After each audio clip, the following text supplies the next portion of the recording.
Good morning friends. हम आज का न्यूज़ पेपर डिस्कस कर लेते हैं, दैट इज 8 अक्टूबर 2016। तो आज का पहला आर्टिकल है नोबेल पीस प्राइज जो कोलंबिया के प्रेसिडेंट सेंटोस को मिला है। इनको नोबेल पीस प्राइज क्यों दिया गया है इसकी थोड़ी हिस्ट्री हम देख लेते हैं। कोलंबिया में लास्ट 52 ईयर्स लगभग से सिविल वॉर चल रहा है। तो यहाँ पे FARC करके एक ऑर्गेनाइजेशन है जो रिवोल्यूशनरी आर्म्ड फोर्सेज है कोलंबिया की। तो ये और बाकी जो सिविलियंस है या वहाँ की गवर्नमेंट है उनका आपस में वॉर चल रहा था, सिविल वॉर। इस वॉर को इन्होंने एक एंड पे लेके आए हैं। इन्होंने एक 26 सितंबर को इनका एक अकॉर्ड साइन हुआ था, अभी लास्ट 26 सितंबर को। 26 सितंबर के अकॉर्ड के हिसाब से अब आगे से जो रिवेलियंस हैं FARC के, वो हथियार नहीं उठाएंगे, हथियार उन्होंने त्याग दिए हैं और वो भी जो गवर्नमेंट का नॉर्मल प्रोसेस है उसमें पार्टिसिपेट करेंगे। तो इस तरीके से इन्होंने सिविल वॉर को एंड करने में अहम भूमिका निभाई थी, तो इसलिए इनको ये पीस प्राइज दिया गया। हालांकि ये जो अकॉर्ड साइन हुआ था इसके हिसाब से 2 अक्टूबर को रेफरेंडम करवाया गया था, लेकिन इस रेफरेंडम में जो यहाँ की जनता है उन्होंने मोर देन 50% जो वोट करने वाले थे उन्होंने इसके अगेंस्ट वोट किया है कि we don't want any negotiations, we don't want this की FARC के साथ नेगोशिएट करके और शांति लाई जाए, क्योंकि FARC ने अभी तक बहुत ज़्यादा अत्याचार किए हैं। तो FARC का एक फाइनेंसिंग का पैटर्न है कि वो फाइनेंस कहाँ से जुगाड़ते थे। तो इसमें ये लोग ड्रग्स की खेती करते थे। तो ड्रग्स की खेती में जैसे अफीम उगा के उसको फिर हेरोइन या चरस, कोकीन, इस टाइप की कुछ केमिकल प्रोसेस के बाद इस टाइप के ड्रग्स बनाए जाते हैं और ड्रग ट्रैफिकिंग के थ्रू एक कंट्री से दूसरी कंट्री में या एक स्टेट से दूसरे स्टेट में पहुंचाया जाता है। अब ये अफीम उगाना और फिर प्रोसेसिंग करना, प्रोसेस्ड जो ड्रग्स हैं वो बहुत महंगी होती हैं, जैसे कि हेरोइन, कोकीन वगैरह की रेट्स 1-1 केजी के ही करोड़ों में होते हैं। तो ये जो करोड़ों इनके कमाते हैं उसके थ्रू ये अपना FARC अपनी फाइनेंसिंग करता था।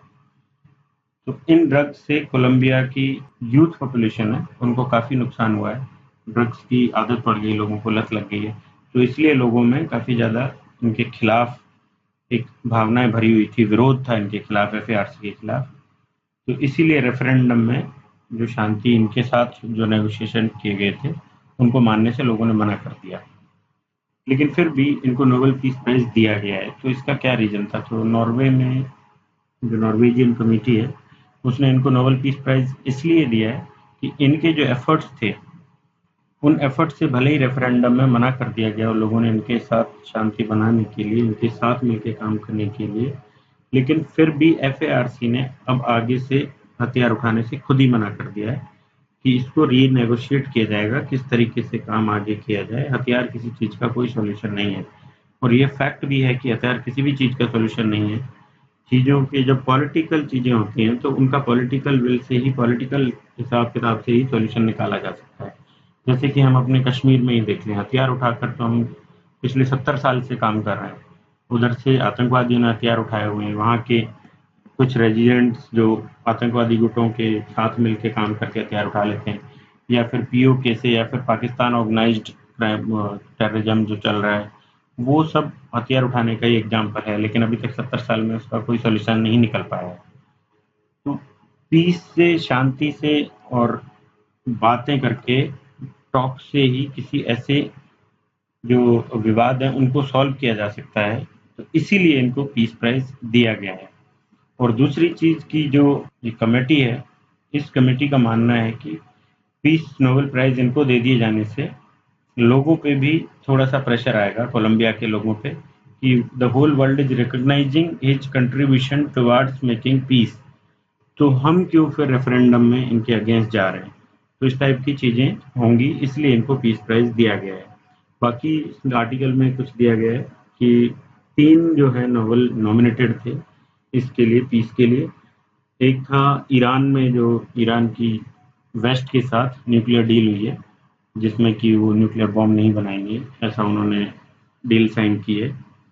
तो एक वो रेस में था। दूसरा रेस में थे वाइट हेलमेट्स, ये सीरिया में एक वॉलंटरी ग्रुप्स हैं।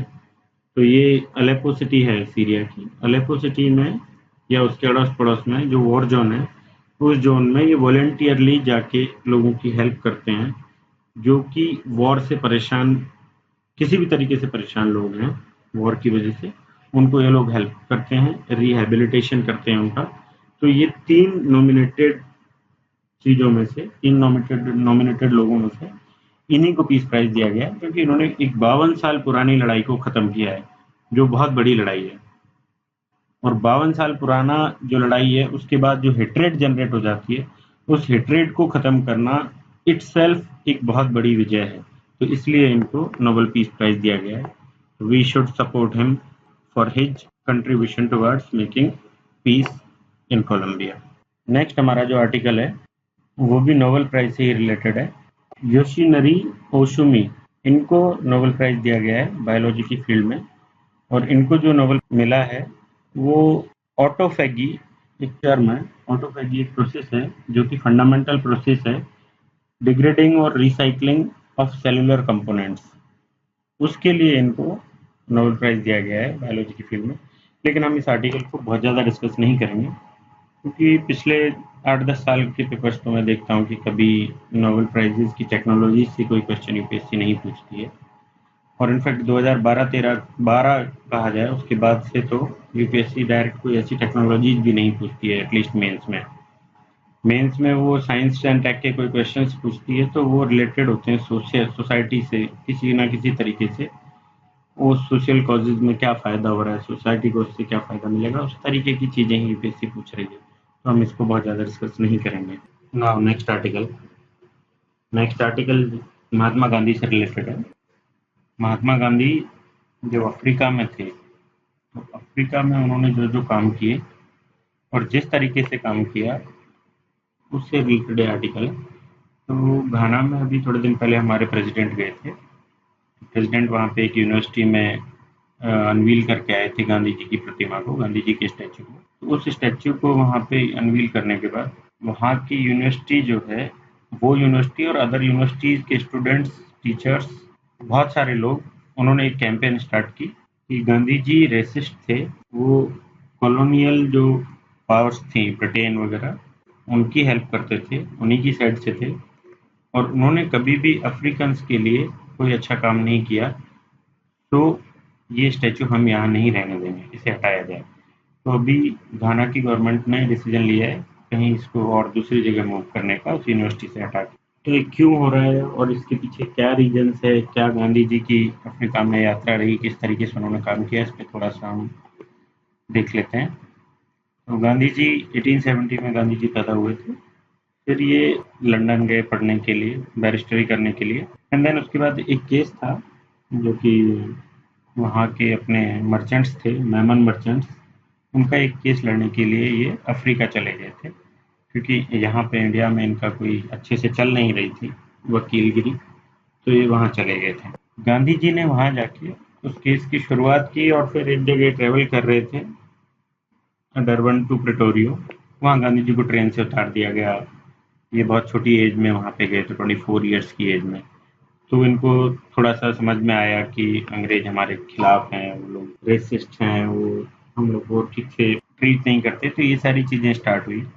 तो गांधी ने एक वहाँ पे एक ऑर्गेनाइज करना स्टार्ट किया लोगों को उनके खिलाफ। लेकिन गांधी फिर भी बिलीव करते थे उस टाइम पे कि अंग्रेज अच्छे हैं, अंग्रेज शासन अच्छा है, वो लोग इन वन और अनदर वे हमारा भला चाहते हैं।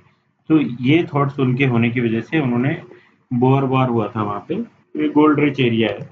उस गोल्ड के चक्कर में अंग्रेजों ने वहाँ पे वॉर किया था वहाँ के लोकलाइट्स से। लेकिन उस चीज़ को नज़रअंदाज करते हुए गांधी जी ने, कि वो कॉलोनियल जो पावर्स हैं, ब्रिटिश जो हैं, वो तो सिर्फ गोल्ड के लिए ये वॉर कर रहे हैं। लेकिन गांधी जी मानते थे कि वो लोग हम लोगों के लिए अच्छे हैं, उनका शासन अच्छा है। तो इसलिए उन्होंने बोअर वार्स में हेल्प की। वो एक स्ट्रेचर ढोने वाले और ये जो अपने नर्सेज, उनका काम किया उन्होंने, और उनको इसके लिए वॉर मेडल भी मिला था। देन आफ्टर एक और वॉर हुआ था, जुलू वॉर, उसमें भी इन्होंने हेल्प की थी। तो इस तरीके के काम इनके जो थे, वो उनके खिलाफ अभी एंटी एक सेंटिमेंट्स डेवलप हो रहे हैं कि गांधी वॉज अ रेसिस्ट। और गांधी ने कभी भी अफ्रीका के जो कलर्ड पीपल हैं उनको साथ में लेके नहीं चले। He excluded them from every political struggle. उन्होंने सिर्फ इंडियंस को ही अलायंस बनाया, उन्होंने इंडियंस को ही ऑर्गेनाइज किया, उन्हीं के लिए उन्होंने काम किया। जैसे कि इंडियन रजिस्ट्रेशन एक्ट था एक, जिसमें मैरिज को रजिस्टर करवाना था और उसके कुछ पैसे भी लिए जाते थे। इंडिया में जो इंडियन तरीके से मैरिजेज हुई हैं उनको इन्होंने सबको ये कह के मना कर दिया कि ये कानूनन वैध नहीं है। तो इसके खिलाफ इन्होंने थोड़ा मूवमेंट चलाया, लेकिन फिर भी इन्होंने अफ्रीकन्स को लेके कोई ऐसा काम नहीं किया कि जिसकी वजह से अफ्रीकन लोग इनको अच्छा माने। ऐसा वहाँ के अभी के लोगों का कहना है जो इनका विरोध कर रहे हैं। तो ये बात कुछ हद तक हम कह सकते हैं कि ठीक भी थी, कि ठीक है गांधी जी ने इंडियंस के लिए बहुत किया, लेकिन अफ्रीकन्स के लिए उनके उस टाइम पे विचार जो 24 ईयर्स ओल्ड की एज में थे, वो विचार वहीं तक थे। और वो विचार उस टाइम पे इसलिए भी थे क्योंकि वो अंग्रेजों को अच्छा मानते थे, वो लंदन में रह के आए थे, वहाँ के जो तौर तरीके उन्होंने सीखे थे वो दिमाग से उनके निकल नहीं पाए थे।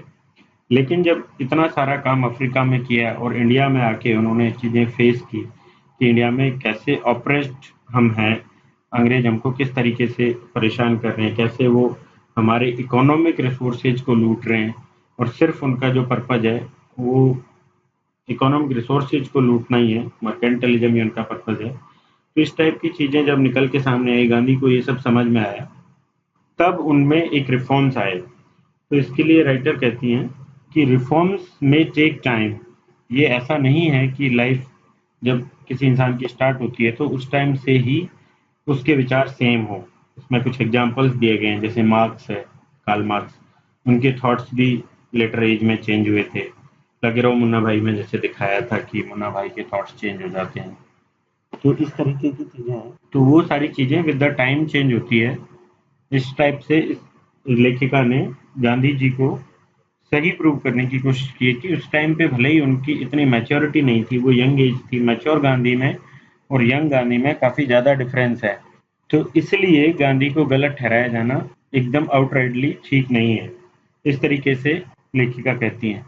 लेकिन लेखिका साथ में ये भी कहती हैं कि गांधीयन जो लोग हैं इस टाइम पे, उनको इस चीज़ में बहुत ज़्यादा शर्म लिहाज नहीं करना चाहिए कि वो माफ़ी मांगे कि हाँ ठीक है, गांधी उस टाइम पे उतने मैच्योर नहीं थे और गांधी में जो चेंजेज आए वो यहाँ आने के बाद ही आए। तो we should consider those thoughts, we should consider those changes, क्योंकि गांधी की वजह से ही जो गांधीयन लोग थे अफ्रीका के, जैसे नेल्सन मंडेला, साउथ अफ्रीका को आज़ाद कराने में नेल्सन मंडेला ने गांधी के ही थॉट्स को यूज में लिया है। वहाँ के और कुछ लोग थे, जूलियस नायर जैसे, इन्होंने भी गांधीयन प्रिंसिपल्स को ही यूज में लिया है। तो हम आउटराइटली गांधी को रेसिस्ट ठहरा दें, ये ठीक नहीं है। तो इस तरीके से ये कंक्लूड करती है चीज़ों को कि दोनों तरफ से ही एक राइट अप्रोच अपनाते हुए कि हाँ गांधीयन पीपल भी थोड़ा शांति से काम लें और उधर घाना में जो लोग हैं वो भी थोड़ा शांति से काम लें और दोनों ही मिलजुल कर इस चीज़ का सोल्यूशन निकालें। फिर आगे लेखिका कहती हैं कि जो रेसिस्ट एंटी रेसिस्ट थे इंडिया में वो नेहरू थे। नेहरू ने स्टार्टिंग से ही इस चीज़ का विरोध किया है और ऑप्रेस्ड सारी कंट्री जो है उनको साथ में लेके चले हैं। और नेहरू ने 1927 में जो कॉन्फ्रेंस हुआ था, कांग्रेस ऑफ ऑप्रेस्ड नेशनलिटीज, तो इसमें पार्टिसिपेट किया। सेकंड इन्होंने पार्टिसिपेट किया 1955 के बांडुंग सम्मेलन में, जो बांडुंग सम्मेलन भी इसी चीज़ से रिलेटेड था।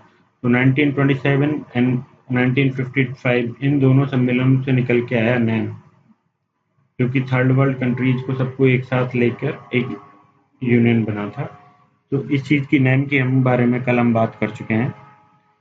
इस तरीके से लेखिका कहती है कि नेहरू जो थे स्टार्टिंग से ही इस तरफ काम कर रहे थे कि सारे ऑप्रेस्ड लोगों को लेके साथ में चला जाए, लेकिन गांधी स्टार्ट में ऐसे नहीं थे। तो गांधी के विचार काफ़ी हद तक सही थे। कुछ चीज़ें हो सकती है कि कुछ लोग उनको गलत तरीके से इंटरप्रेट करें या कहें कि कुछ उनकी यंग एज में विचार हो सकता है थोड़े अलग रहे हों।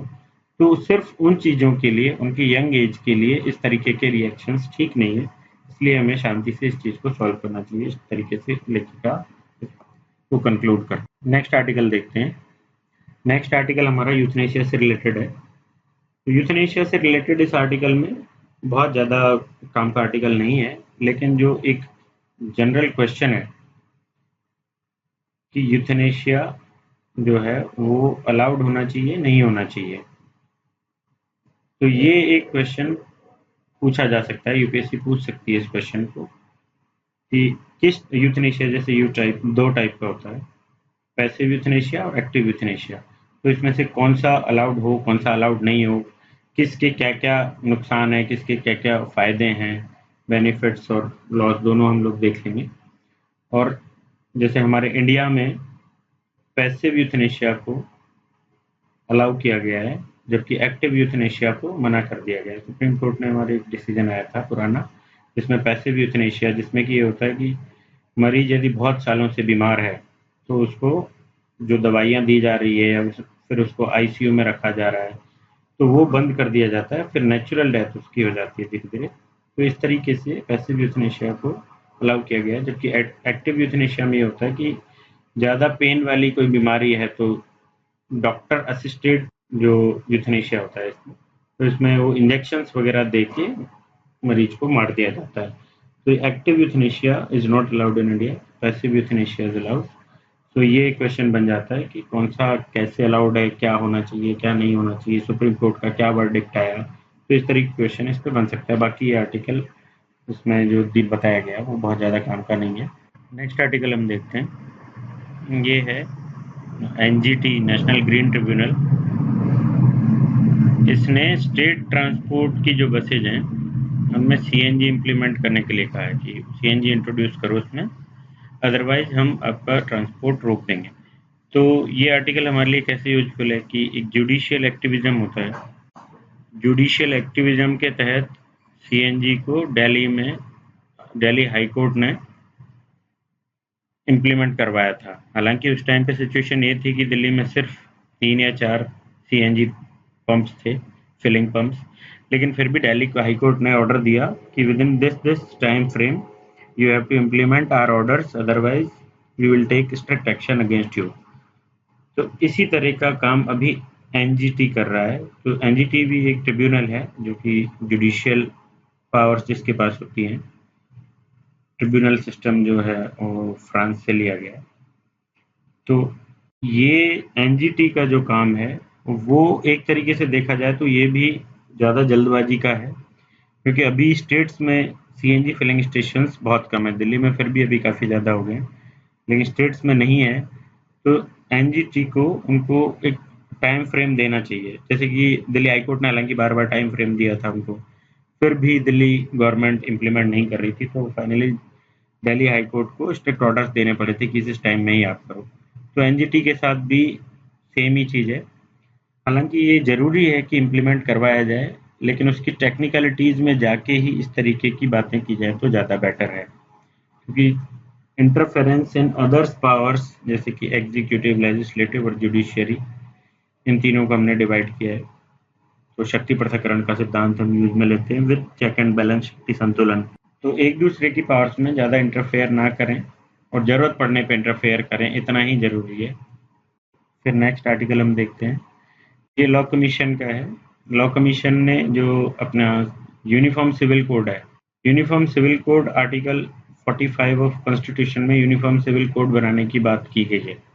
हमारे जो डीपीएसपी हैं उसमें ये आता है। तो यूनिफॉर्म सिविल कोड हम बनाएंगे, ऐसा हमारा कॉन्स्टिट्यूशन कहता है, और ये राइट है या जिम्मेदारी है, ड्यूटी है गवर्नमेंट की कि यूनिफॉर्म सिविल कोड बनाया जाए।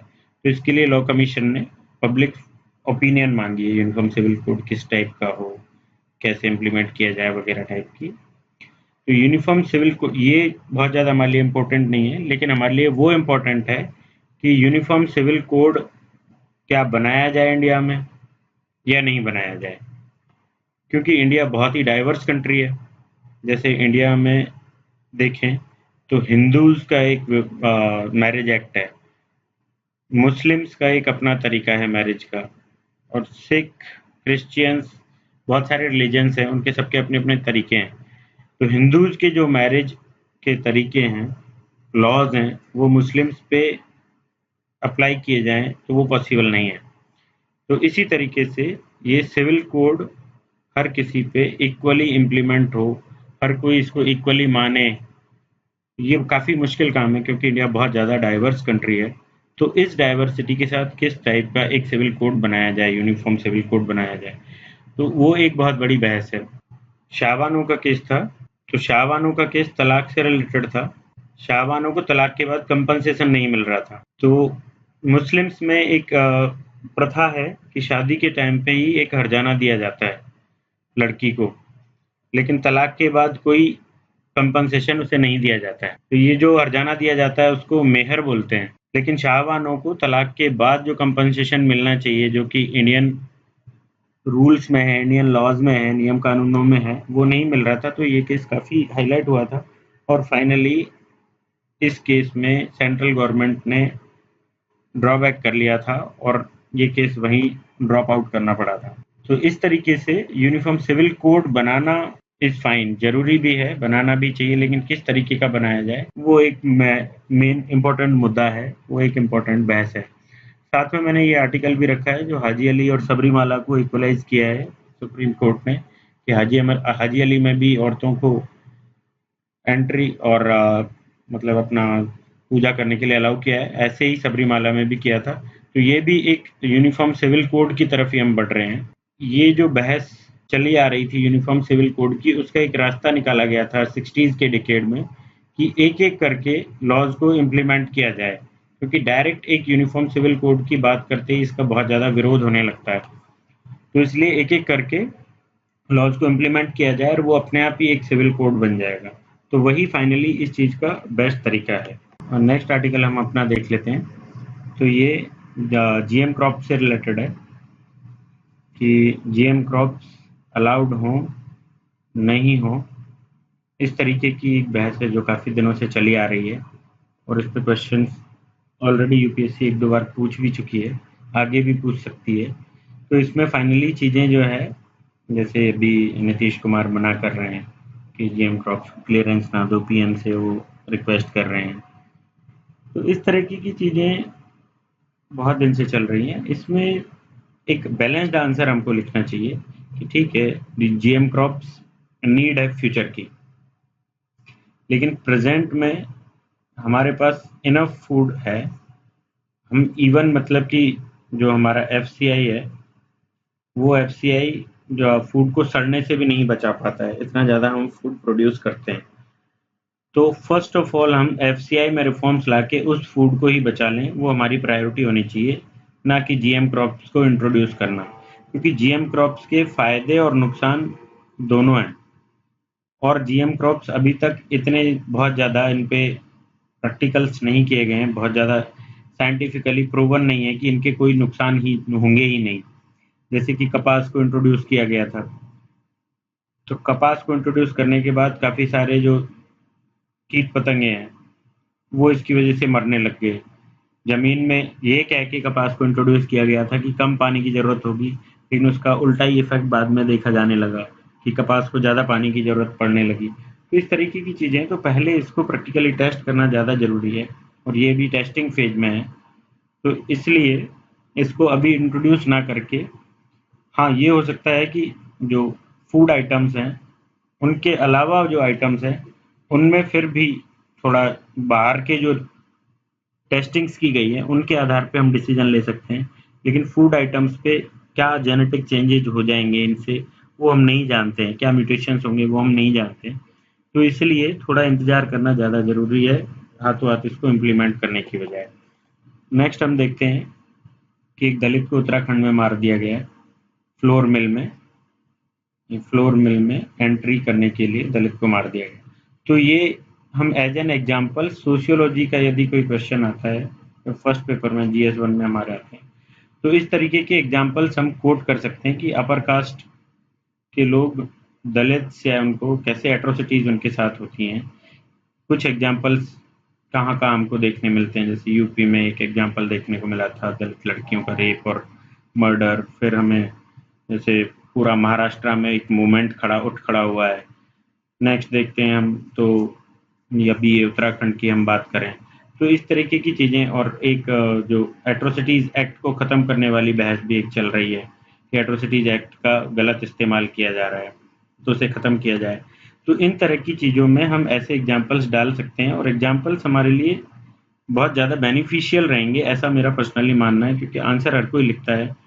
जो प्रेजेंट सिचुएशन के एग्जाम्पल्स यदि डाले जाएँ, तो वो वैल्यू एडिशन करते हैं आपके आंसर्स में। इसलिए इस तरीके के एग्जाम्पल्स आप याद रखिए, और ये जो क्वेश्चन एट्रोसिटीज़ एक्ट को ख़त्म किया जाए, नहीं किया जाए, इसको भी आप देख सकते हैं।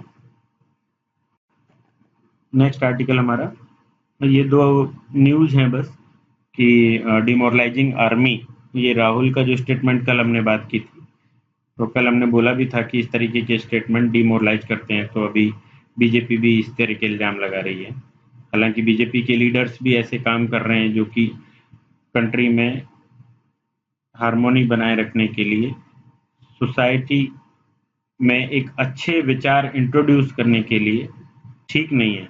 तो ये पॉलिटिकल लीडर्स हमारे जो हैं, इन लीडर्स की रिस्पॉन्सिबिलिटी होती है कि वो एक डिग्निटी मेंटेन करके रखें, अपने वर्ड्स को बहुत ही तोल-मोल कर बोलें, क्योंकि उन्हीं के वर्ड्स के आधार पे समाज की दिशा और दशा दोनों तय होती है। जैसे कि हम एटीट्यूड चेंज में, एथिक्स में देखते हैं कि एटीट्यूड चेंज कैसे किया जाए, तो उसके लिए जो तरीका होता है कि बड़े लीडर्स को या फ़िल्म स्टार्स को हम एक मैसेज देने के लिए बोलते हैं कि उनके मैसेज को ज़्यादा लोग सुनेंगे, उनको ज़्यादा लोग फ़ॉलो करते हैं। तो इस तरीके की चीज़ें जो एटीट्यूड चेंज की उनसे करवाई जाती है, उसमें जो मैसेज है, वो और मैसेज देने वाला दोनों ही काफ़ी ज़्यादा इम्पोर्टेंट होते हैं। तो यहाँ मैसेज देने वाले पॉलिटिकल लीडर्स हैं, तो इन लीडर्स को बहुत सारे लोग फ़ॉलो करते हैं, और इन्हीं का मैसेज यदि गलत होगा, तो ये जो सारे फॉलोअर्स हैं, ये रॉन्ग डायरेक्शंस में चले जाएँगे, इनके थॉट्स उस डायरेक्शन में बढ़ने लगेंगे, तो वो सोसाइटी के लिए ठीक नहीं है, वो कंट्री के लिए ठीक नहीं है। तो इस तरीके की चीज़ें हैं।